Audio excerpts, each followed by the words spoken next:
Hello, everyone, and welcome back to another episode of Grow with G. I am so sorry it has been a while. It was super busy, and then by the time I sat down to do an episode, Spotify has changed their platform, and I couldn't figure it out for a while, but I finally have, and now they actually record video at the same time.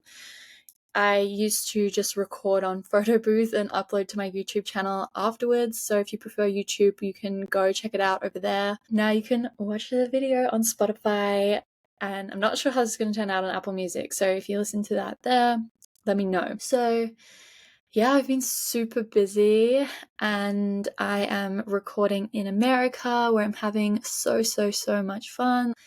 Do an episode updating you all on that shortly, but the main reason I was here was for my brother's wedding, and it was so beautiful. I actually met my new sister-in-law's family for the first time, and they were all wonderful, and it was so good to meet her other friends and see my brother's other friends too. It was a great weekend. It was really amazing. We love a lot. And now I've been in LA for a few weeks, and some crazy stuff is happening here, which I'll update you on later. But today I want to talk about Costa Rica because a couple of people are asking for some recommendations. So I'll do my next sort of travel with me series. So Costa Rica is a crazy place. Like, it's amazing, but it's also really challenging. They say it's a place of deep transformation. Wow, I totally agree with. So, from the beginning, I got scammed pretty much the day I got there. I flew in from Colombia after a night out, which was not a smart move by me, and I was on not a lot of sleep, and I got told to skip San Jose. And although there are some nice neighborhoods, I pretty much agree with that statement. Like, you really don't need to spend any time there. And I was going on a bus to Jaco, which is, it's spelled like Jaco, like Jacko. And I arrived at the bus station, and a man out the front completely frazzled me. And honestly, this is a kind of embarrassing story, and it could have ended really badly, but I want to share it with you to prevent you from getting in the same sort of thing, because I posted it on my Instagram story and I had a lot of people say that they have been, or they know somebody who's been in the same situation. So I truly think the more we talk about these sorts of things, the more we can protect each other.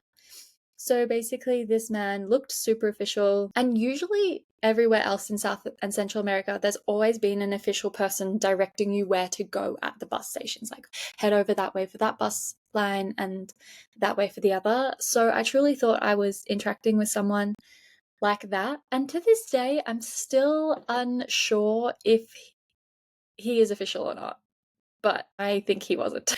And basically, he frazzled me saying that there's been a massive bus strike and I need to get out of San Jose right now, otherwise I'm going to be stuck here for weeks.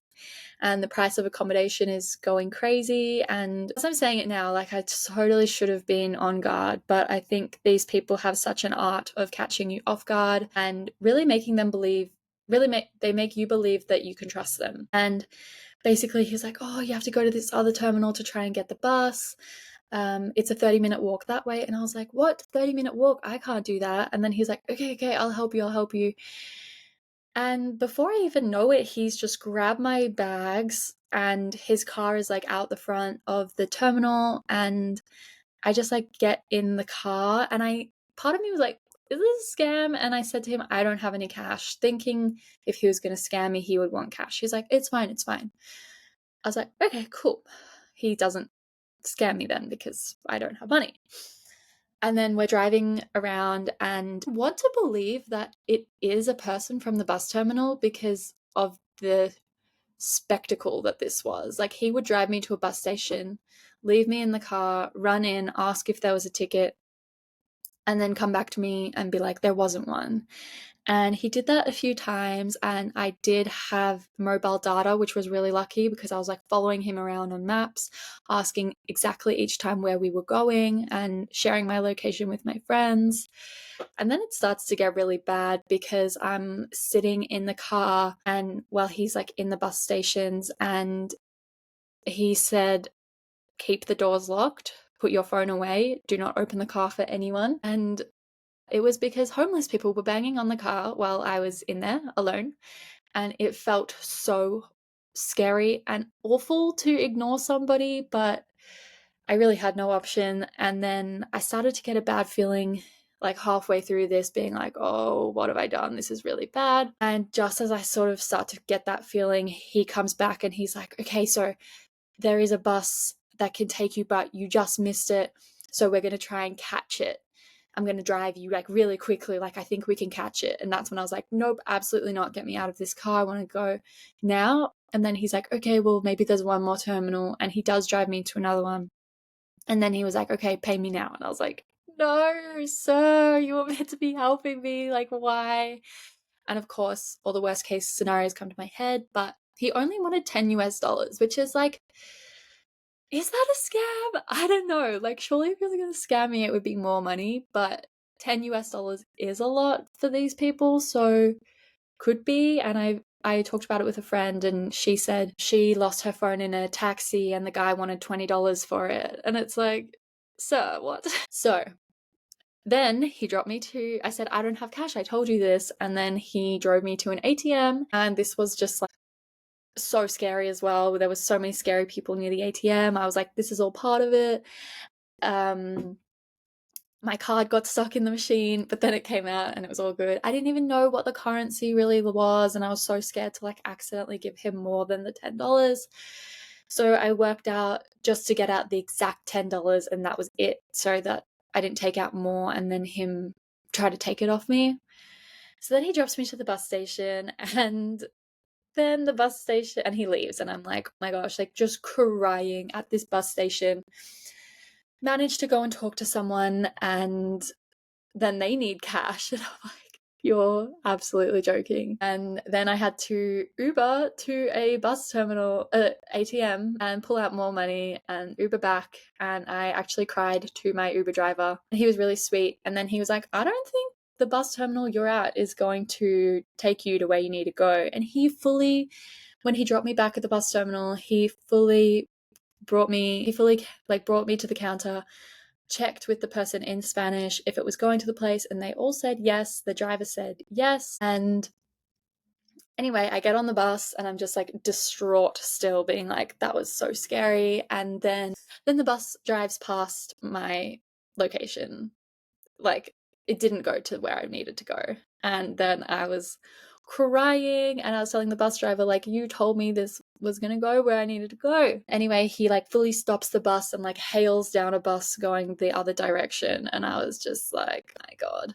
Then I got a bus to where I needed to go. Spent a little bit more on a nicer hostel because I was just like, I'm just so done with this. And I booked a Selena, and Selenas are really great. They're really clean, nice facilities. The vibe, some people say it's hard to meet people there. I think it's less organic. Like, you need to they have a lot of events.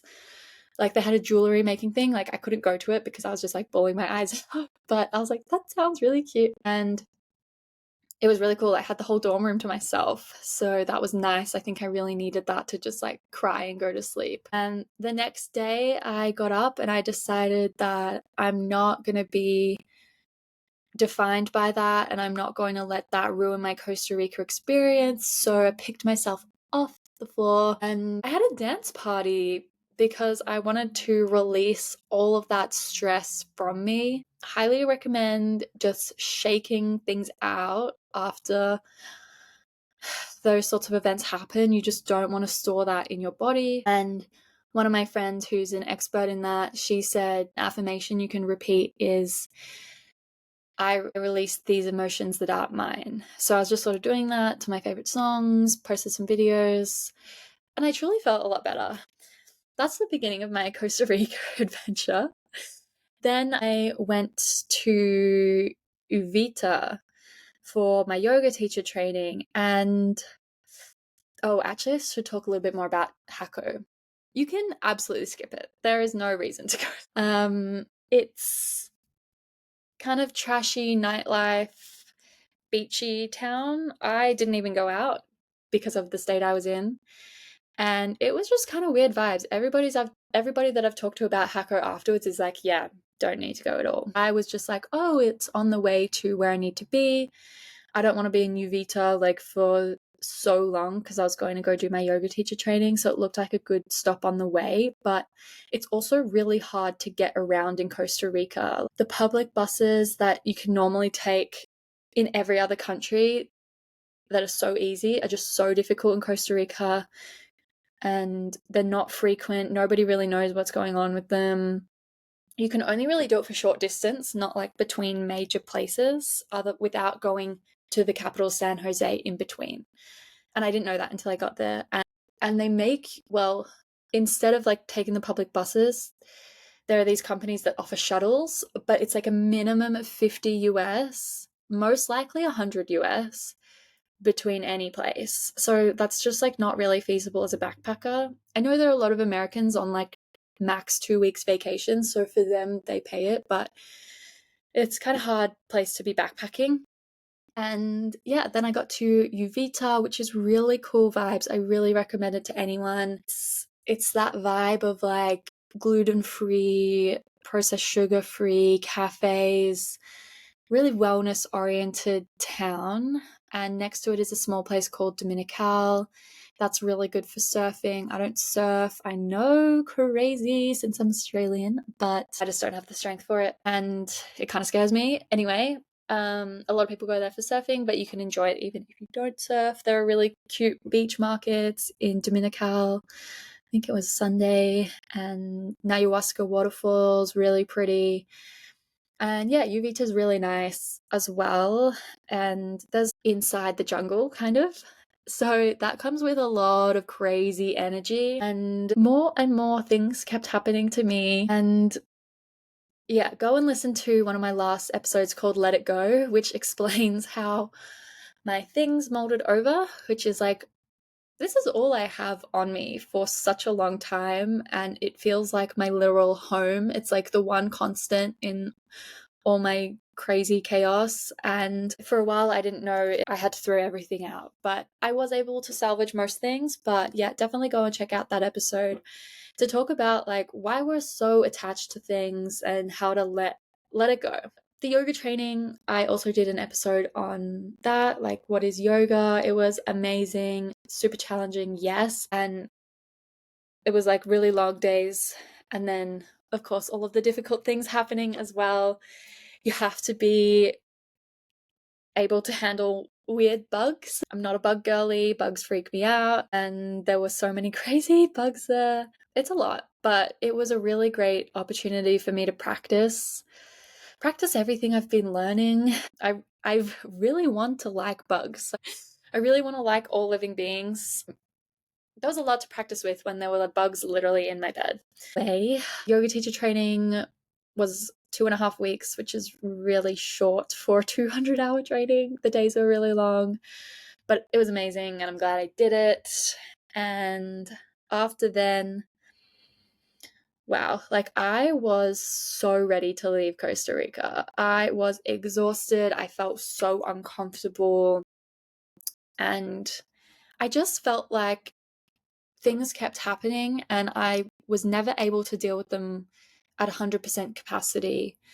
Felt like I was operating at like 20% capacity, and each time I would be like, no, I'm going to pick myself back up. I can keep going. Something new would happen. Like, there are some really bad bug stories that I can't even discuss on here because it's absolutely disgusting and I'm not ready. Anyway, I wanted to leave and go to Miami, but I had a friend from college come and visiting and couldn't bail on her. Like I tried to convince her to go to Miami with me, but it ended up being too expensive, and she was like, "No, let's stick to our original plan." So I was like, "Okay, let's do it." And she offered for us, instead of to stay in hostels, to stay in hotels, because when you're splitting it with somebody, it's not that much more expensive to get a hotel room or a private room at a hostel than when you're on your own. And for me, and we did that, for me that was a really good lesson in not treating decisions as absolute. Like,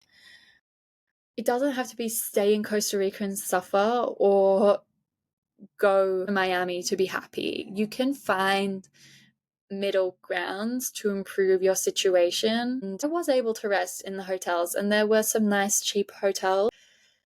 That was a really good lesson for me. And like, how can you adapt the situation without entering the extremes? Because I definitely operate in the extreme a lot of the time, which makes things feel really overwhelming. It's really hard to make choices when you feel that pressure. And yeah, so notice what your needs are. Like, I really needed to feel comfort, to feel rested, just slow down. I didn't really factor in any time to be slow.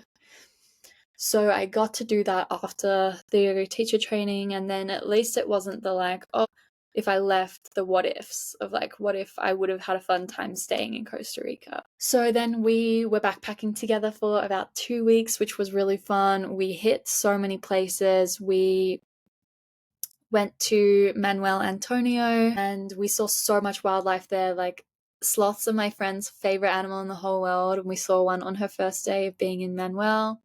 I was able to get a public bus from Uvita to Manuel because they're like kind of close, and the wildlife parks are amazing. Most of the parks you can just like do on your own. I don't recommend buying any tours. They're really expensive. The main reason is for the tours is to see wildlife, but when you're on your own, you see when all the people stop anyway. So we could see all the wildlife. I don't think it's necessary to have that tour. And it's just because it's so expensive. Even the meals are so expensive, and the serving sizes are also ridiculous. You can either split it between two people or definitely make the meal last an extra meal. And so Manuel Antonio and really nice beaches, and it was really good weather there. In Uvita and Dominical, when I was there, it would rain for half of the days, which is also why I wanted to leave, because I was like, why would I spend these Costa Rican prices when I can't even enjoy the whole day, you know? It was better weather in Manuel Antonio, which gave me some more confidence that staying was the right move. And after Manuel, we managed to find a route on the public buses to get to Monteverde. And in Monteverde, the main reason to go is this big cloud forest, and it was so nice in Monteverde. It was crisp, it wasn't humid, but it was still like a pleasant temperature, like you weren't cold. So it was really nice for the first time in a while not to feel the humidity. We went to the cloud forest again. We did it on our own. It wasn't cloudy that day, so we didn't really see any clouds, but it was really pretty jungle vibes. And after that, we did a shuttle from Monteverde to, oh yeah, and we only did really one full day in Monteverde. People also do zip lining there, but we didn't do that. I had done some ziplining in Brazil, and my friend was not that interested in it, but I think Monteverde is probably the best spot. I think it's some of the biggest zip lines. Or in La Fortuna, you can zip line over a waterfall, but we had such bad weather in La Fortuna. It was major depressing. Nothing looked like the photos. But I think in good weather, it's an incredible place. I was really looking forward to it because I had seen other travelers go there, and I was like, oh my gosh, where is that place? And yeah, we were just really unlucky with the weather. But so definitely check if you're going to Costa Rica. The weather, the annoying thing is the forecast is just super wrong. So you can't, in South and Central America, like you really can't rely on the forecast at all. It will say it's raining when it's not, and vice versa. And I always thought that the peak rainy season in Costa Rica, or that area in general, was like September, October, but it actually starts from May. So like I had so much rain in Medellin and then in Costa Rica. So in May, the start of rainy season. So I would definitely recommend only being in Costa Rica from like November to March. That's the perfect window, I think. But of course, it can always change because I'm also seeing people there now and it not raining in July. And anyway, La Fortuna was super rainy, which was really sad, but there is a really cool volcano, and the shuttle actually from Monteverde to La Fortuna is a boat jeep. So it was kind of fun. It was like a whole adventure, which is why we were happy to pay this private shuttle prices. I can't remember if it was 50 US each or 100. I think it was 50.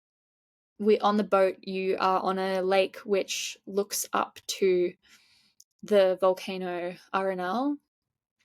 So it felt like an adventure to do that shuttle anyway. And then one day we did a hike to see the volcano, walk around it. That was really cool. It was cloudy when we arrived, but by the time we finished and looped back, because it's a circle loop, we could see most of the volcano, which was pretty awesome because I was, feeling a little bit sad to be in a place to go and do this hike without really being able to see the volcano at first.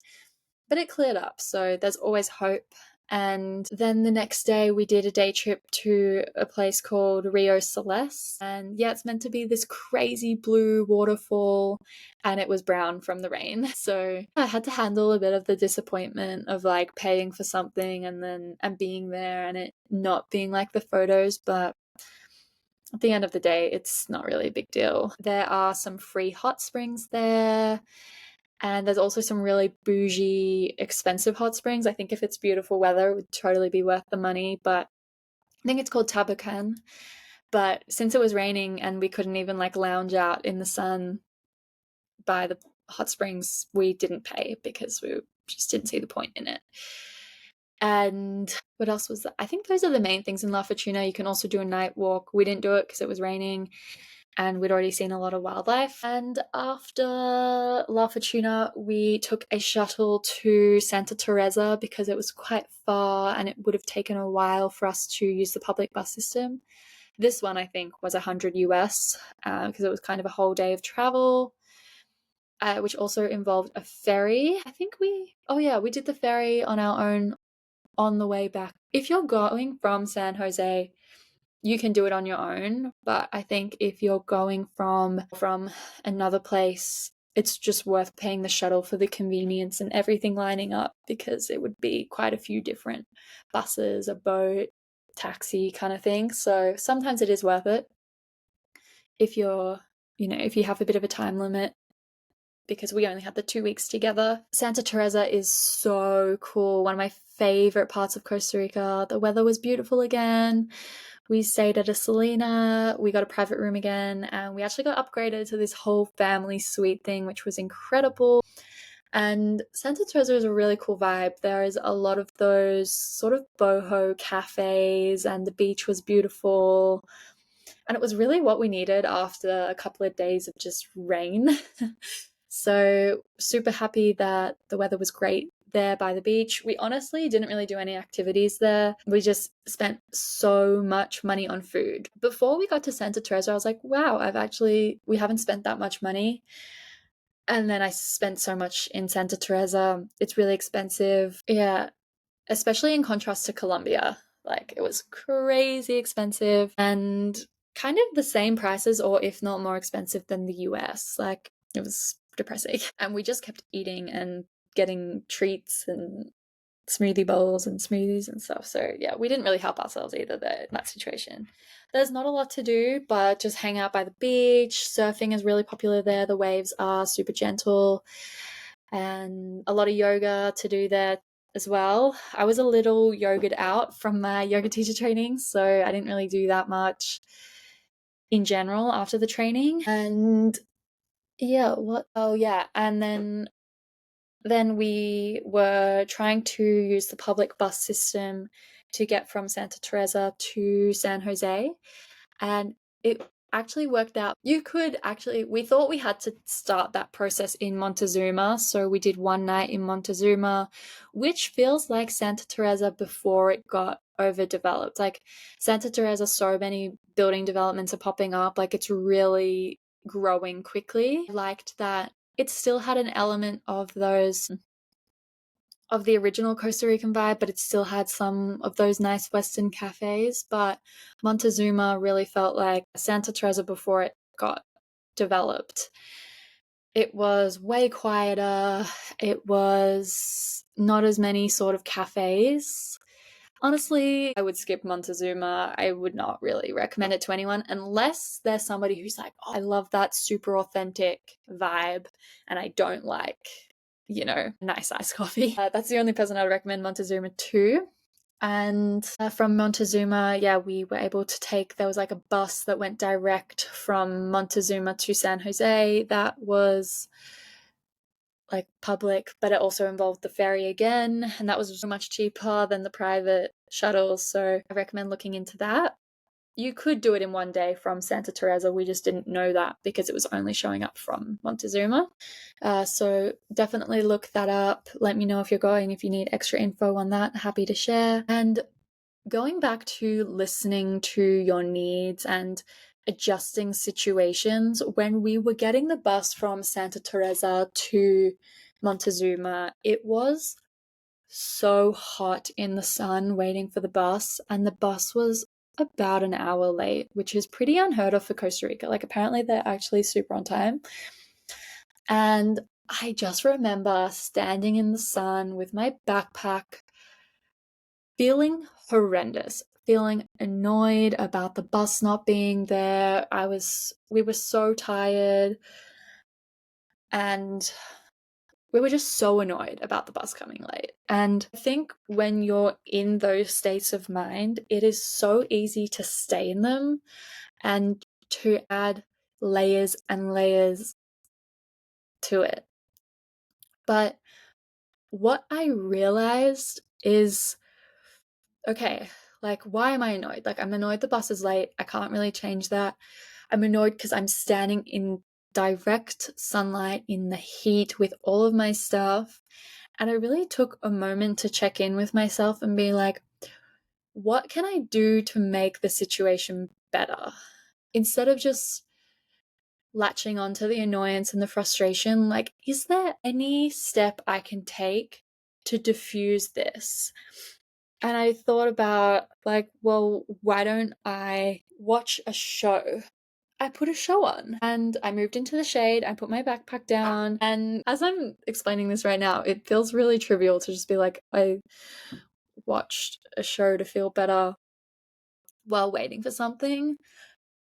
But that just like completely calmed me down. And then I really didn't care when the bus came because I found a way to entertain myself while something out of my control was going on. Like, thinking about, what can I control, instead of just like, this situation sucks. So encourage you, whenever you are experiencing emotions like that, just take a moment to get out of the stories you're telling yourself and just find teeny tiny step or action that you can do to help yourself and completely change the situation. Because every situation is changeable. Like, you can change your perspective on every situation. You can change your actions, try something new when something else isn't working, because two people can experience the same situation differently, it means it's not coming from the situation. It's coming from you, your actions, your thoughts. So why not change it? Why not choose something way better? So that was really cool that I noticed that, and I was able to place myself in a way better headspace. And after that, we got to San Jose. I can't remember. We spent a night there. And yeah, I find it a really scary place now. Like, there's pockets of nice neighborhoods, but there is a lot of bad streets. The homelessness is really sad and scary as a foreigner, especially as a female foreigner. Especially if I'm on my own. It was really good to be with my friend. And then we spent the night, and then the next day we parted ways. My friend was going to Panama and I was going to Puerto Jimenez, which looks like Jimenez if you're a foreigner. I was going there to do another meditation retreat. 3 jewels, they were the same ones that I did in Panama with a different theme. and I'm going to do another episode on the theme and the whole retreat, my experience, and I'm going to do another guided meditation for you all, so that will be coming. But just to finish off my travel recommendations for Costa Rica, yeah, Puerto Jimenez, not a lot of people make it out that way. It's kind of near the border to Panama, but the opposite side that people normally go to, southwest. And it's got one of the biggest national parks in Costa Rica there, with a crazy amount of wildlife. It's got like 2.5% of the world's wildlife is in that spot. And the mammals there are crazy. It's like there's like anteaters and then these like weirder version of anteaters. So I really wanted to go to the park and try to see some of that. I'd seen a lot of the typical Costa Rican animals, but I wanted to see those like crazy looking ones. I arrived at my hostel and I arrived at like 10 p.m. I took a bus from San Jose there, which was like maybe like $20, 20 US. Can't remember, maybe 20 Aussie. And everybody else from the meditation retreat was flying in, and flying in costs 150 US. So I was not going to be doing that when I could take a $20 bus. And it was long, it was like a whole day, but it's okay. And I arrived at maybe 9 p.m. and was chatting to the hostel. There was no one at this hostel because it's rainy season, right? And I was like, oh yeah, I'm going to go to the park tomorrow, thinking I could just like waltz in like normal. And he was like, you can't do that because the park is not actually in the city, Puerto Jimenez. It's like halfway between that and another town. And he was like, we offer tours through the hostel though, but you have to be up at 6 a.m. tomorrow. So that's what I did. And there was two options.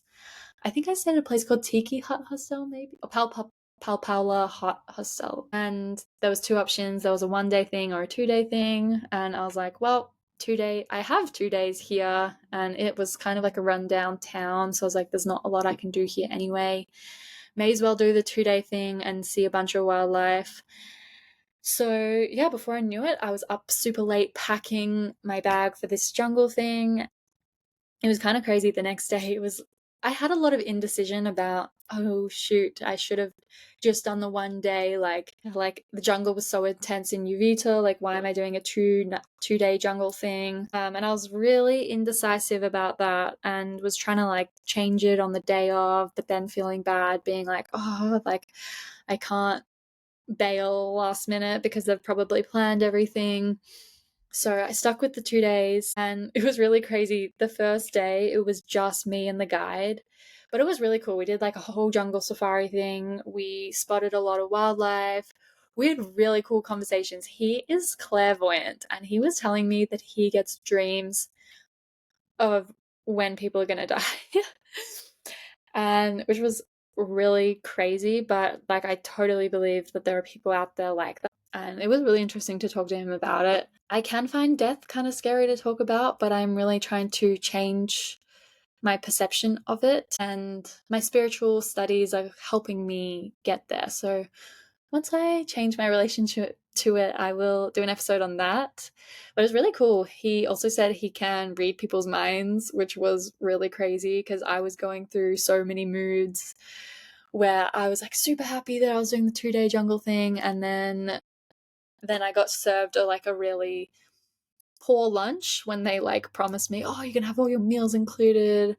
And then I was like, why did I pay so much money for this? And then something really cool would happen, and then I'd be happy again, and then something else would happen, and I was just in this constant cycle of doubting myself and the tour. But it was a really great tour, and I'm glad I did it. And the next day, actually, we did a night tour, and that was something I really wanted to do while I was in Costa Rica. But it's so funny because you're like, oh yeah, on the night tour, I'm going to go and see all these snakes and it's going to be really crazy and cool. And then you're on the tour and you see the snake and it's actually terrifying. Like I saw a viper, which is like super deathly, super venomous, really hard to spot. And I was so scared. And I was also like, I don't want to see any spiders. Although I'm also trying to change my relationship to not being scared of spiders. And it's just so funny. Like humans are like, want to do this thing, and then you do the thing and you're like, wait, why did I want to do this? So yeah, I'm learning a lot, and it was really cool. We saw some really cute random animals. And yeah, on the jungle tour in general, I saw this. It's called a Nassan bear. I think it's like a long-nosed bear or something. And it's so cute. It's one of my new favorite animals, I think. And that was cool to see. I didn't see any of those crazy animals I wanted to see, but such is life. We saw poisonous dart frogs, which were really cool and colorful. And the second day, there was actually two women from Czech Republic who were on the, and they were super spiritual, and it was really cool talking to them about spirituality and everything. And at the end of the tour guide was telling me, being like, yeah, I've been reading you the whole time, and I just want to let you know, like, you're a lot stronger than you think you are. You have a lot of fears which you need to just get over. And I know that's kind of a broad thing that anyone can say, but literally all of my teachers in Costa Rica were telling me that. And I think when the different teachers tell you the same thing, that has merit.